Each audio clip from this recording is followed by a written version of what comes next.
The boy had always felt like something was off about the porridge his stepmother made. There was a faint smell he couldn't quite place. He immediately suspected something had been added to it and jumped out of bed in a panic. He carried the bowl to the table and looked it over carefully, but found nothing out of the ordinary. He pulled a pencil case out of a drawer, poured the entire bowl of porridge into it, then called his best friend and arranged to meet at their usual spot. Once he had taken care of everything, he walked into the kitchen and acted like nothing had happened. It was great.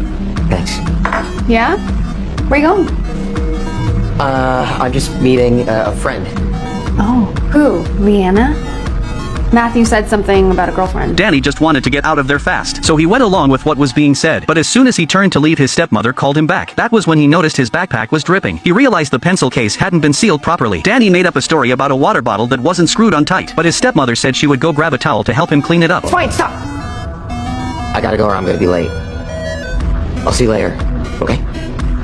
What Danny had no idea about was that when his stepmother crouched down to wipe the floor, she could tell right away that whatever was dripping was not water. In that moment, everything clicked for her. Meanwhile, Danny made it to the meeting spot, and the second he saw his friend, he laid out his theory. He begged her to take the porridge somewhere to get it tested. He needed to know if something had actually been put in it, but his friend hesitated. She knew Danny had been in therapy for a while, and now he was accusing his stepmother of poisoning his food. She genuinely could not tell if this was his condition talking, or if something real was actually going on. Danny, have you brought this up with your therapist?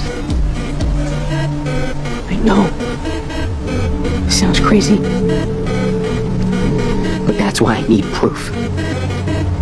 I'll pay you back and get you the money. That. What is it?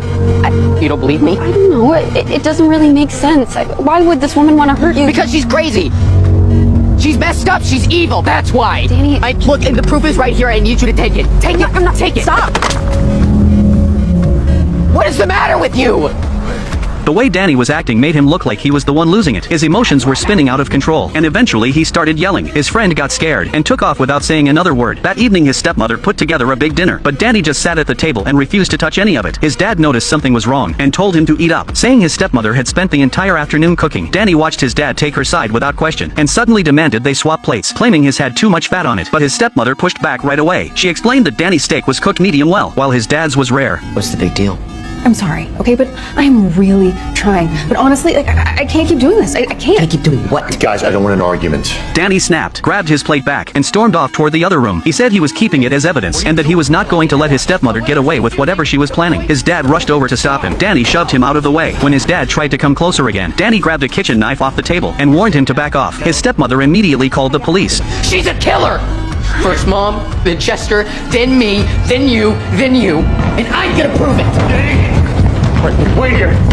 Danny burst into his stepmother's room, locked the door behind him from the inside, and started tearing through everything looking for proof that she had poisoned him. His stepmother came rushing over and used the excuse that Danny might do something dangerous in there to get his dad to break the door down. Danny raised the knife the second they got in. His dad did not charge at him. Instead, he spoke quietly and told Danny to settle down, said they could sit down and talk it out. The police were on their way, and if his stepmother had actually poisoned anything, they would find the evidence. Danny loosened up just slightly after hearing that, but right at that moment, his stepmother suddenly appeared in front of him, and Danny completely lost it all over again. No.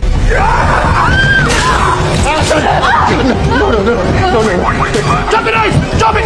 Drop it now! 275. This time, EMS code 3. Advise stabbing victim. Danny was ultimately convicted of first-degree murder and sent to prison, with the full weight of the law coming down on him. His father hired the best lawyer money could buy to fight for his innocence, and it was only then that the whole truth finally came to light. Let's rewind 3 months. Danny's mother had been diagnosed with a terminal illness. His father was swamped with work every single day, and both Danny and his brother were still in school. Nobody had the time to be by her side around the clock. Danny wanted to drop out and take care of her himself, but his mother put her foot down and refused to let him, so his father decided to hire a private caregiver, the woman who would become Danny's stepmother, Allison. At first everything went well. Allison was careful and thorough. She took excellent care of Danny's mother, and his father could not say enough good things about her. Danny was the only one who felt like something was off about this woman. One day he had just come downstairs when he caught her rushing to pull the curtains shut, like she was trying to cover something up. Danny did not think much of it at first, but when he came home that weekend, his mother's condition had taken a sudden turn for the worse. What's going on? Danny, wait outside, please. What are you doing? I'm adjusting her morphine. Well, clearly it's not working. You need to give her more. Danny, please, wait outside. With his father pressuring him, Danny had no choice but to step out of the room, but his mother never pulled through, and she passed away not long after. Danny could not accept it. He was convinced this was all Allison's doing, that she had deliberately held back on the pain medication and let his mother die in agony. Of course these were just Danny's suspicions, until the day he came home from school and accidentally walked in on his father and Allison being intimate. Keep in mind his mother had only been gone for a little over a month, and the two of them were already together. This clearly did not just happen overnight, which only made Danny more certain that this woman had something to do with his mother's death. So he confronted his father. Seeing there was no point in hiding it anymore, his father came him clean to both sons. The truth was that long before his mother ever got sick, his marriage had already fallen apart. He had even considered divorce, but stayed for the sake of the kids. When his wife fell ill, he did not abandon her. He did everything in his power to care for her, paid for the best doctors and caregivers, and carried an enormous amount of pressure entirely on his own. Now that she was gone, he needed someone to share his life with. His feelings for Allison had developed slowly and naturally while they were both caring for his mother, and had nothing to do with the calculated plot Danny was accusing them of. His brother surprised everyone by saying he respected their father's decision. With his younger son backing him up, his father grew even more bold, and before long he had Allison move into the house. Danny was disgusted by the whole thing, and made life difficult for his stepmother at every turn. Even when he was just hanging out with friends, he was like a man obsessed, twisting everything his stepmother did into something sinister. His friends could tell he was not doing well, and tried to talk some sense into him. Grief messes with people. Maybe your dad is struggling more than you realize. And you trying to punish this woman is gonna make you crazy. I don't know. Cut her some slack. For your own sake. Danny knew deep down he had been going too far, so that evening he looked for a chance to make peace with his stepmother. This is, it's good. I'm glad. It felt awkward, but Danny pushed himself to keep the conversation going, and after talking for a bit, he realized his stepmother was not nearly as cruel as he had made her out to be, and the resentment he had been holding onto started to ease up just a little. Then out of nowhere a dog started barking outside. Is he okay? Yeah, he wants to go on his walk. I'll do it. Actually, no. No, you sit. I can take him out. Danny did not think twice, and told his stepmother she could take the dog out for a walk. What he did not realize was that this one decision would show him exactly who his stepmother really was. A little while later, his father finished up work and came out for dinner. Danny had just said something nice about his stepmother's cooking, when a sharp pain hit his stomach out of nowhere, and before he could even figure out what was happening, he heard his stepmother screaming for help outside. The whole family rushed out to see what was going on, only to find the dog lying there covered in blood and completely still. His stepmother explained through tears that the dog had suddenly broken free from its leash and been hit by a car. But Danny had raised this dog for 3 years. He knew exactly how gentle and easygoing it was. There was no way it would have bolted like that out of nowhere, which left only one explanation in his mind. You're lying. You hated Chester. You did this. You killed him. Wait, that's enough. Like you killed my mom. Danny, no. Shut up! Danny, Shut up! Danny, Danny.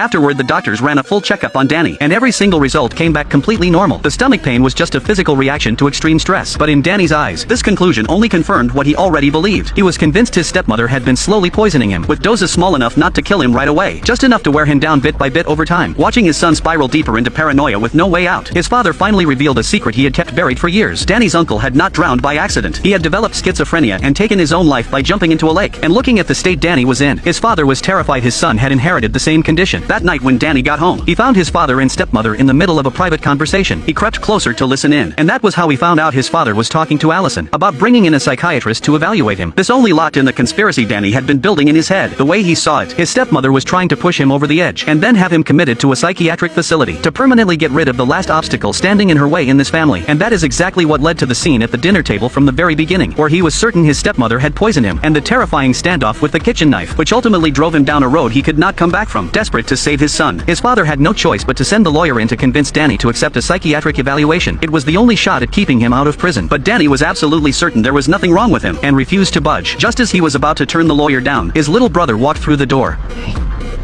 Danny, no one wants to see you get hurt. They don't. You don't change your mind. I have to go up there and I have to tell everyone that you're crazy.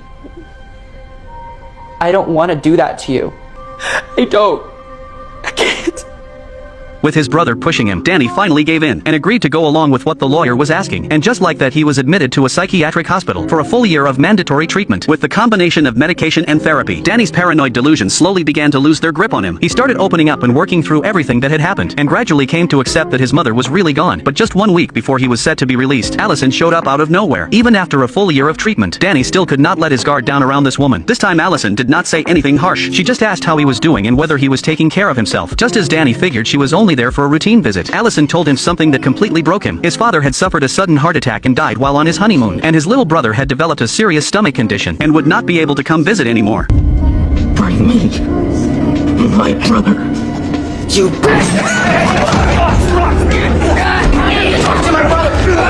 I don't know what happened. He just went off for no reason. Don't listen to her. She's lying. I need to see my brother. I need to. Whatever help he needs, make sure he Don't gets listen it. to her.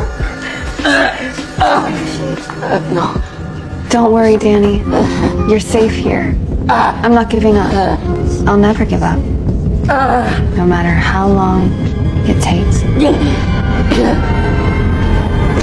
Thanks for watching. Please subscribe for more.